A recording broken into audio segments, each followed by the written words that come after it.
Professional sports brands don't simply materialize out of thin air. Each one is the result of countless hours of hard work and boundless creativity. For every design that finds its way onto a jersey, dozens more are tossed aside. The vast majority of these concepts are never seen again. But the few that survive usually have a story to tell. And who better to tell those stories than the people who created them? I promised a sequel, so here it is, right now, as Aesthetics presents NHL Prototypes, Designing the 90s.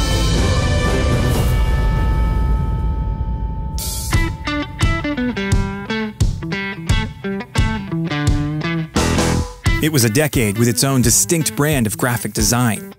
New technologies were shaking up old-school sensibilities, and the National Hockey League was willing, if not eager, to jump on the bandwagon. Throughout the 1990s, they worked with a number of design firms to craft new, modern identities. The NHL came to us with a new manufacturing process that did not exist before. And now we're familiar with it. It's called sublimation, or more specifically dye sublimation, which allows you to print all kinds of stuff that you couldn't do with hockey sweaters before. Dan Simon was creative director at the Mednick Group in Los Angeles. Today, he runs Studio Simon, a firm known mostly for imaginative minor league baseball brands. Back then, he was just starting to make his mark in sports design, but he wasn't sure about the NHL's new approach. When the NHL came to us, it was with the directive to put gradations on every third jersey we were doing. And I did not like that. And what I said is, just because we have the technology to do something doesn't mean we should use it. So that was done with me basically turning a blind eye to it. One of the most memorable designs from that gradient-packed era of alternate uniforms was this one, created for the LA Kings. Yeah, that logo actually was designed at the time to be not a third jersey logo, but just, a new logo for the team to rebrand. Ken Loh was a graphic designer hired by Dan Simon in 1993. He had brought his portfolio over to the Mednick Group, and when I saw it, it just blew me away. He was a really good logo designer at a very young age. And one of the things in that portfolio was the New England Patriots logo. I've always loved sports, but I was, I think, extremely lucky when I was interning at a small firm called Evenson Design Group. And one of the projects that they got was for the redesign of the New England Patriots. And so, as an intern, it doesn't get any better than that.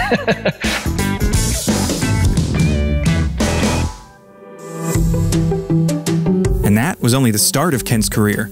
When he joined Dan's creative team, the agency had just been hired to develop an identity for a new NHL team in South Florida.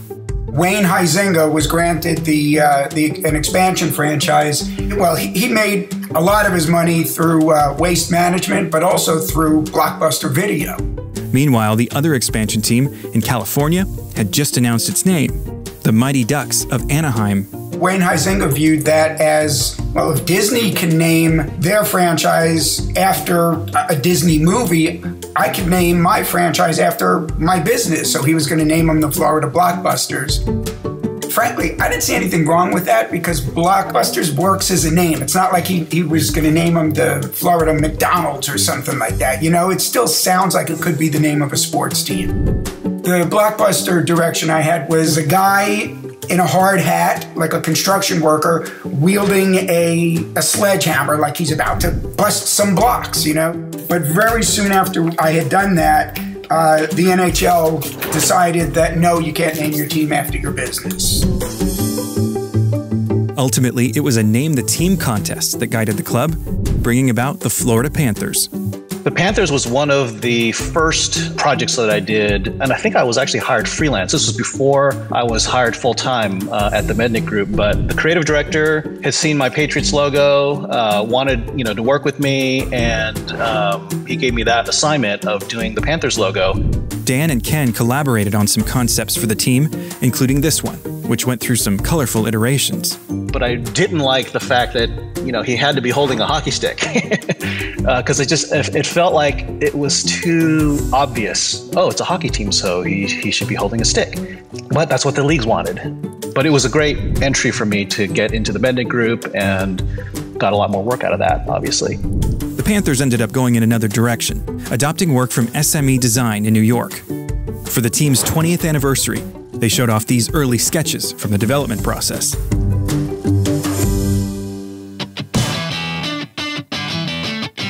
Back in LA, Ken Loh was just getting started with the Mednick Group and a local NHL client.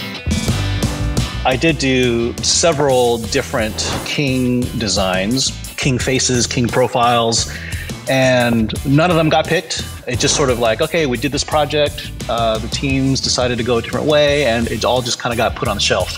But then a little while later, they came back and said, hey, we've got this new third jersey program, and we'd like you guys to work on it. And as part of that project, the logo that I created got resurfaced, and it got put on a jersey. The famed Burger King jersey, worn only a handful of times, but indelibly etched into hockey history. The final version that's on the jersey is a little bit different than what I drew. I had more of a silver and black color scheme because that's what the Kings were known for, and the Burger King has kind of this purple beard, which in my opinion just looks very strange. So it's a slightly altered version of what I had created a couple years earlier. While Dan turned a blind eye to NHL third jersey development, Ken took the brief and ran with it. The whole third jersey program was all about experimental inks, gradients, and different printing techniques that they were experimenting with to create these jerseys. And so they definitely, the brief was to just like go a little crazy, do some things, use some bright colors. One of the teams seeking a bold new look, the Philadelphia Flyers. I knew that this was a very storied, historic team, and their brief to us was like, "Hey, we want to evolve. We want something different. We want to be more modern." And whether you believe it or not, you just sort of have to take the direction and try something. And teal at the time was kind of a hot color, so we just tried it. I kind of like the design that I did, not the design of the jersey, but the mark that I put together. But it was pretty out there. It's not what I would consider, traditional hockey design. It was more sort of like early 90s, just angular, using the wing motif, but just kind of interpreted in a slightly different way. Ken also shared with me some Flyers concepts he developed that have never been shown publicly, including a secondary mark featuring Philadelphia's famed Liberty Bell and a word mark that's aged rather nicely. Though I'm not sure if the same can be said for this jersey design. So that was an interesting, fun project, but not my favorite. But my favorite design that I did for hockey was one that never got used, which was for the Carolina Hurricane. When the Hartford Whalers relocated to North Carolina in 1997, it was a big blow, not just to New England hockey fans, but also to fans of good logo design. The move meant retiring an icon of icons, and the designer tasked with creating its replacement knew it was a big job. I wanted to harken back to the Whalers with the mark, so I created a CH lockup that was sort of representing an anchor that also had a very subtle W shape in it to evoke the Whalers a little bit. That was one of the logos I did that I thought, oh, that's a really cool logo. Like, I would love to see that on a hat. I'd love to see that on a jersey.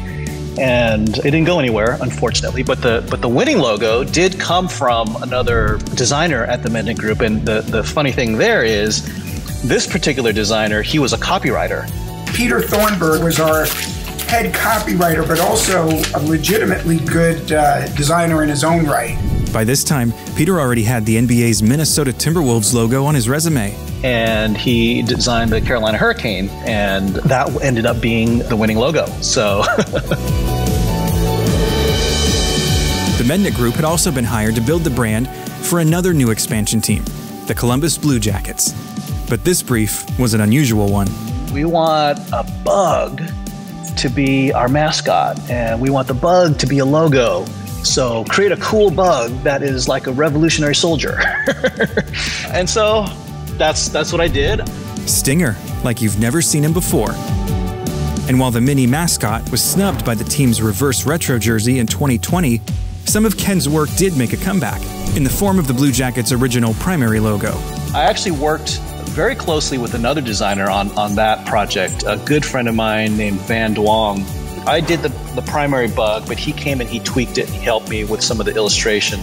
He did the primary CB lockup, and I came and I tweaked it and I helped him sort of refine that. He did some of the type, and I did the mark, and we just sort of like stuck them together. So it was actually a really good collaborative project for the two of us. But they had the full drawing that was intended to be used as a secondary mark. That full-body Stinger wasn't the only design element dropped by Columbus before its uniform unveiling. This prototype jersey from Pro Player was under consideration before the manufacturer went out of business.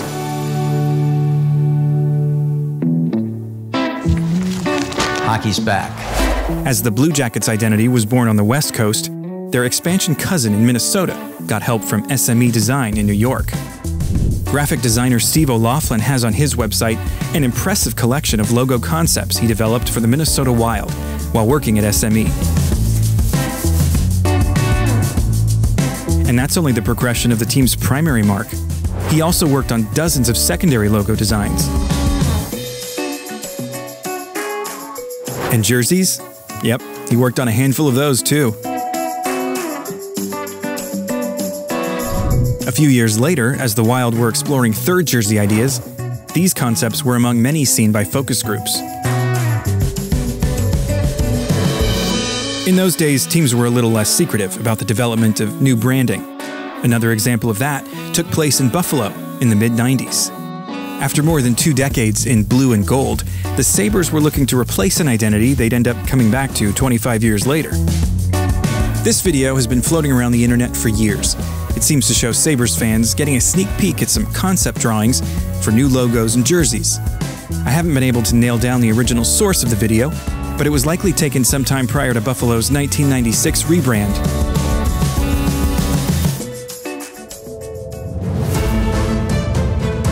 Like last time, there's so much more out there I wasn't able to include in this video, but that just means there's a reason to revisit this topic in part 3. Thanks for watching. Don't forget to like this video and subscribe to the Aesthetics channel for more. That's all for now. See you next time.